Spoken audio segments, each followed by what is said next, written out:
विद्यार्थियों, तो आगे बढ़ रहे हैं हम तीसरे सूत्र में। तीसरे सूत्र में और आगे बढ़ने से पहले आप लोग एक काम करिए, पेज नंबर 125 निकालिए, वीडियो रोक के 125 निकालिए। उसमें मैं बीचों बीच में पढ़ता हूँ। गुणधर्म में लिखा है नियत संबंधांक उद्गम बिंदु परिवर्तन से स्वतंत्र है परंतु माप परिवर्तन से स्वतंत्र नहीं है। संबंध में सीखा था हमने, उद्गम बिंदु का परिवर्तन और माप का परिवर्तन। याद करिए और अपने आप का टेस्ट लीजिए। भूल गए? फिर याद दिला। सभी संख्या में कोई संख्या जोड़ी या घटाई जाए, उद्गम बिंदु स्वतंत्र मतलब कोई असर नहीं होता। माप का परिवर्तन यानी गुणा भाग स्वतंत्र नहीं है मतलब असर होती है। मतलब जब आप कॉलम बनाते हो तो अगर आप प्लस या माइनस करते हो यूवी में, आप कुछ भी मान के करो, वो कुछ भी मान के करे, आंसर वही आएगा। लेकिन अगर आप गुणा भाग करते हो तो सूत्र बदल जाए। अब ये फर्क सहसंबंध और नियत संबंध। याद करो, सहसंबंध में वहां पे उद्गम बिंदु और माप के परिवर्तन दोनों से स्वतंत्र है, यानी दोनों की कोई असर आर पे नहीं होती। आप गुणा करो, भाग करो, 2 से भाग दो, 10 से दो, 20 से दो, सहसंबंध में कोई, ये चीज आपको मार्च तक याद रहे। नियत संबंध में पहली बात तो आप गुणा भाग कर ही नहीं सकते। अगर आपने गुणा भाग किया तो सूत्र बदल जाएगा। क्या सूत्र? देखिए, गुणधर्म के नीचे लिखा है कि b बराबर होता है बी वाई एक्स। अगर आपने नंबर 1 में देखिए, u में u बराबर x माइनस है यानी खाली घटाया है, v बराबर y माइनस बी यानी खाली घटाया है। तो जब खाली घटाया है तो वही b होगा, वही बी वाई एक्स होगा, वही बी वी होगा। देख लो। लेकिन नीचे आइए, अब ध्यान से समझना। u में आपने सी एक्स से भाग दिया, v में आपने सी वाई से भाग दिया, सूत्र बदल जाए। सी एक्स का भाग बटे में रहेगा, सी वाई का भाग ऊपर रहेगा, सी वाई बटे सी एक्स। पिछले लेक्चर में मैंने जितने भी प्रश्न दिए थे वो बिना गुणा भाग के थे।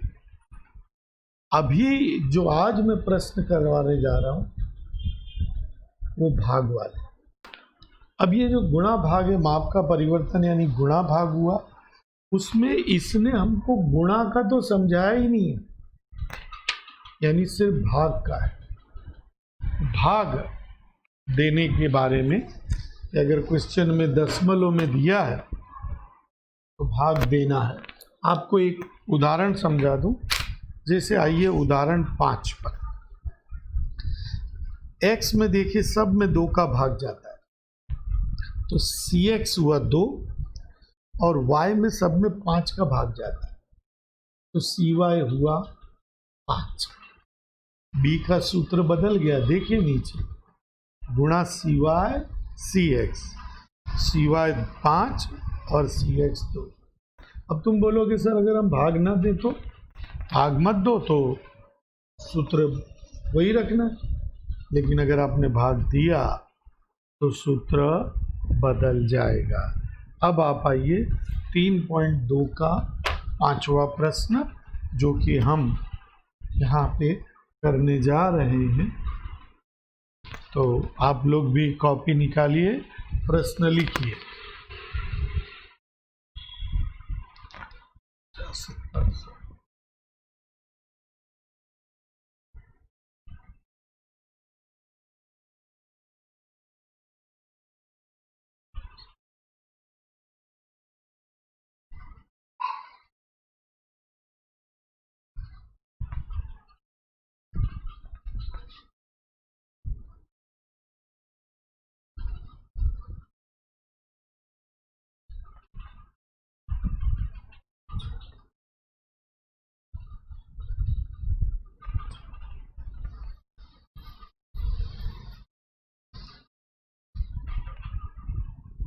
सबसे पहले एक्स बार के लिए सिग्मा एक्स 560 14.4 एक्स बार।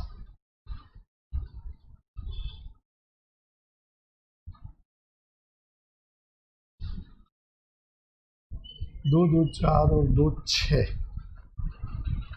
यानी 93 नीचे आई।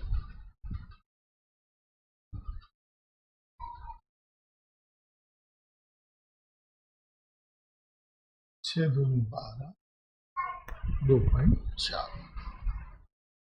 अब जो कॉलम बनाना है बस इसमें ध्यान रखना, u बराबर एक्स माइनस, अब x में आप कुछ भी मानो, जवाब पर कोई असर नहीं होती। इसमें मैं 100 मान रहा हूँ, आप 50 भी मान सकते हो और 70 भी मान सकते हो। अब भाग देखेंगे, सब में 2 का भाग जा रहा है, 5 का और 10 का। तो हमें मान लीजिए किसी ने 5 से भाग दिया तो सूत्र में 5 आएगा, 2 से भाग दिया तो 2 आएगा। यानी कि आपने 10 से भाग दिया, इसका अर्थ हुआ Cx बराबर यहाँ 10 है। अब -5 -3 5 और 2 -4। अब आइए P। अब V में आपको क्या करना है, सब में एक के पीछे दशमलव है, तो आपको सबसे पहले मानना क्या है, तो y माइनस 2.5 माना। अब आपको मैं एक चीज समझाना चाहूंगा, 10 से गुणा करोगे तब दशमलव हटेगा, लेकिन हमें तो गुणा ही नहीं करना है। तो 10 से गुणा करो कि 0.1 से भाग दो, दोनों का एक ही मतलब है। नहीं समझ में आया? आपको मैं यहाँ एक उदाहरण से देता हूँ। 4 गुणे 10 कितना होगा, और 4/0.1 करके देखो कैलकुलेटर, यही होगा। तो इसका क्या अर्थ हुआ कि 10 का गुणा यानी कि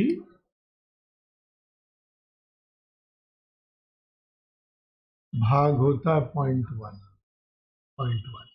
तो इसका मतलब सिवाय कितना लेना आपको, 0.1, ये भूलना नहीं। अब आपको करना क्या, 2.5 से भाग दो 0.1 से, यानी कि -5 -0 -9 15 और 0 -9 कैसे आया, 14 है तो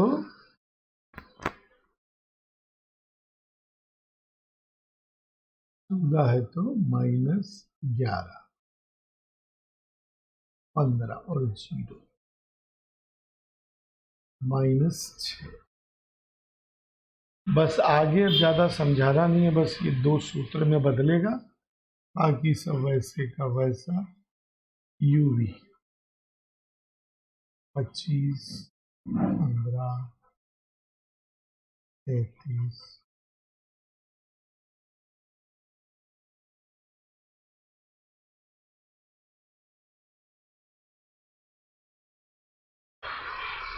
148 और फिर U²।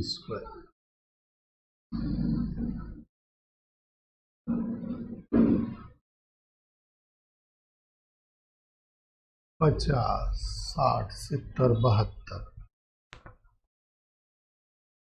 B का सूत्र।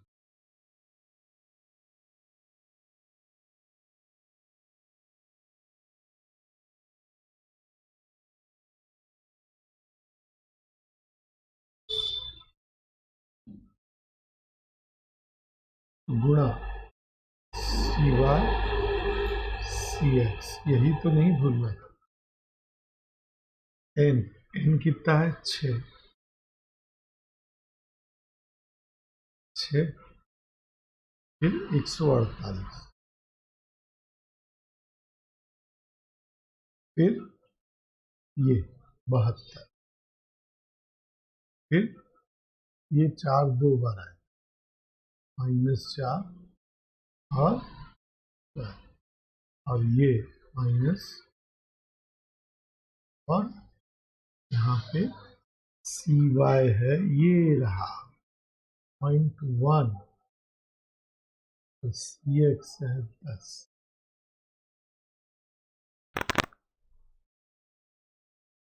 $888,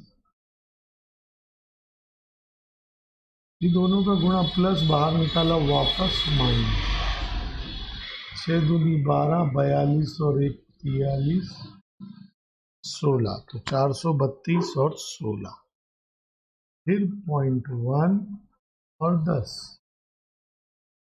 अब यहाँ 8 में से 4 4, 6 और 864, और गुणा 0.1 यहाँ से 12 में से 6 6, 2 में से 1 1, 416 गुणा 10। अब ऊपर गुणा करेंगे 86.4, नीचे 4160 बराबर 0.02 दिया गया। अब हमारा ए वाई बार माइनस बी एक्स बार 2.4, 0.02, 93.33, 2.4। अब इन दोनों का गुणा 1.87 और घटाने पे आया 0.53, वाई क्या ए प्लस बी एक्स 0.53 02 एक्स। अब क्वेश्चन में देखना है कि क्या दिया हुआ है क्वेश्चन में। तो x दिया है 80, यहाँ पर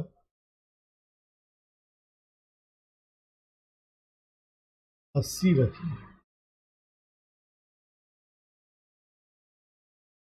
0.2 में 8 का गुणा 1.6, अब जोड़ देंगे दोनों को 2.13 बराबर।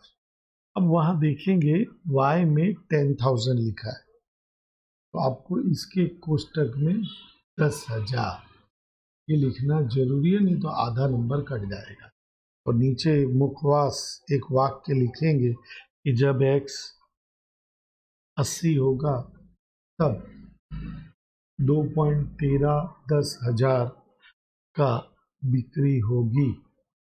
तो आज ये मैंने समझाया कि ये जो चैप्टर है इसमें ये जो तीसरा है नियत संबंध की खास बात यह है कि इसमें आप जोड़ घटाना कर सकते हो, गुणा भाग नहीं कर सकते। अगर आप भाग करते हो तो ये सूत्र बदल जाता है, ये आपको ज़रूर सीखना है। और आज का होमवर्क बहुत ध्यान से करना, क्योंकि जब परीक्षा आती है तो बच्चे सहसंबंध नियत संबंध में उलझ जाते हैं।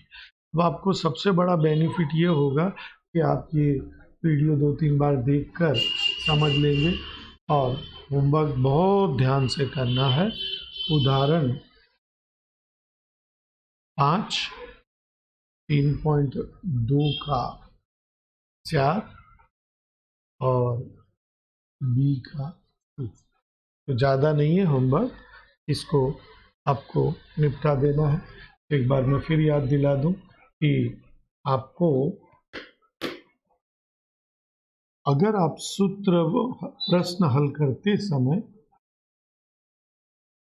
भाग नहीं देते हैं तब तो अपना जो पुराना सूत्र है वही इस्तेमाल करना है, लेकिन अगर आप भाग देते हैं तो सूत्र बदल जाता है, वो मैंने बता दिया। तो आज के जितने भी प्रश्न हैं, आपके पास कैलकुलेटर है, आप बिना भाग के प्रश्न हल करिए। तो सूत्र CY CX के बिना का रखिएगा, वो नहीं रखने। अगर आप भाग देते हो तो सूत्र में CY CX रखिएगा और देखिएगा दोनों से आंसर सेम आता है। तो होमवर्क कर लीजिएगा। धन्यवाद।